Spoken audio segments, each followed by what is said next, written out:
আমাদের শাসনতান্ত্রিক ব্যবস্থায় ত্রুটি এবং জটিলতা রয়েছে বিধায় কিন্তু আজকে এই 16 বছরে আমরা ফ্যাসিবাদ দেখেছি এবং এর পরিবর্তনের জন্য আমরা আলাপ আলোচনা করছি। জাতীয় ঐক্যমত্য কমিশন গঠিত হয়েছে।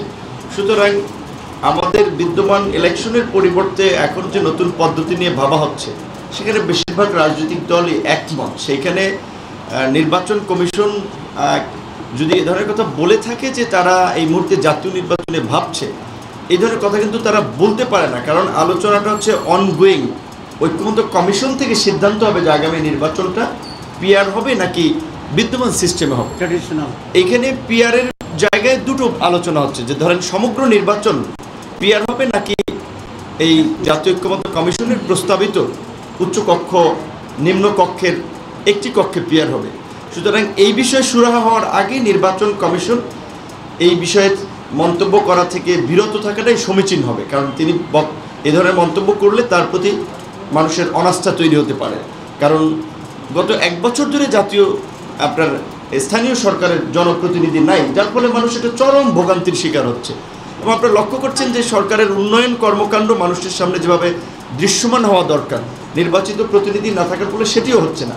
সুতরাং স্থানীয় নির্বাচনটাও এই মুহূর্তে জরুরি, এবং যেই সরকারের বা যেই কমিশনের মাধ্যমে আমরা বিশেষ করে জাতীয় নির্বাচন করতে চাই, তাদের কাছে যদি স্থানীয় নির্বাচন আমরা চাই, সেটা তো অন্যায় কিংবা অমূলক নয়। এবং তার ভাই যেটা বলেছে যে বর্তমান যে কেয়ারটেকার গভর্নমেন্টের পদ্ধতি, যেটি নিয়ে আমরা আগামীকালকের আলোচনার এজেন্ডা আছে আমাদের, সেখানে কিন্তু এই আলোচনাটা আছে, যেহেতু দলীয় সরকারের অধীনে প্রত্যেকটি স্থানীয় নির্বাচনেও একটা অসম্ভব রকমের প্রভাব এবং কর্তৃত্ব থাকে। সরকার গঠনের পর প্রশাসন কার্যত তার নিয়ন্ত্রণে চলে।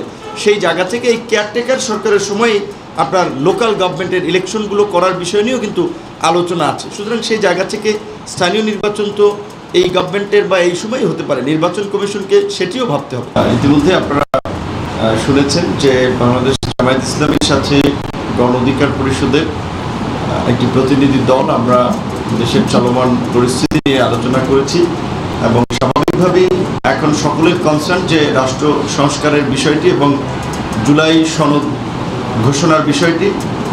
ইতিমধ্যে আপনারা শুনেছেন ঐক্যমত্য কমিশন থেকে শুরু করে জাতীয় নির্বাচনে পিআর পদ্ধতি নিয়ে জামায়াত ইসলামী সহ গণ অধিকার বেশ কয়েকটি দল এই বিষয়ে অনেকদিন ধরে কথা বলে আসছে।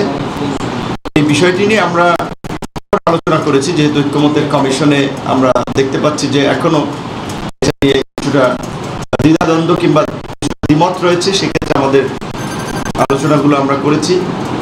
পাশাপাশি ফ্যাসিবাদের পতনের পরে মানুষের যে একটা ইতিবাচক পরিবর্তনের স্বপ্ন নিয়ে সাধারণ মানুষ খুব অতিষ্ঠ এবং অনেকে ক্ষুব্ধ হচ্ছে, যে বিভিন্ন জায়গায় দলবাজি, দখলবাজি, চাঁদাবাজি, দুর্নীতি এগুলো বন্ধে এবং এগুলোর বিষয়গুলো নিয়ে আলাপ আলোচনা হয়েছে। পরস্পর কাজ করতে পারি সেই বিষয়গুলো আলাপ আলোচনা